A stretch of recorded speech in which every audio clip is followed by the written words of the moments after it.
ನೀನ್ ಮುಂಚೆ ಕೆಲಸ ಮಾಡ್ತಾ ಇದ್ದೆ ಅಂದಲ್ಲ, ಯಾವ ಊರಲ್ಲಿ? ಸಿಡ್ನಿ ಪುರ. ತ್ಯಾಮ್ಗೋಡ್ ಪಕ್ಕ ಇದೆಯಲ್ವಾ? ಚಿಕ್ಕಬಳ್ಳಾಪುರದ ಪಕ್ಕದಲ್ಲಿ ಅಲ್ವಾ?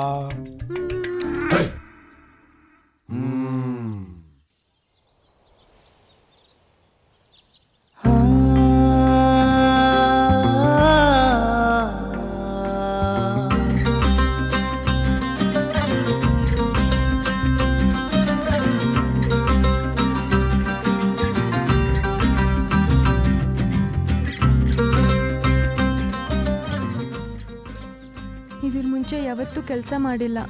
ನನ್ಗೆ ಯಾವ ಕೆಲಸನೂ ಮಾಡೋಕ್ಕೆ ಬರಲ್ಲ. ಕೆಲಸ ಕಲಿತೀನಿ, ನಿಮಗೆ ತೊಂದರೆ ಆಗಲ್ಲ ಅನ್ನೋದಾದರೆ ನನಗೆ ಹೇಳ್ಕೊಡ್ತೀರಾ?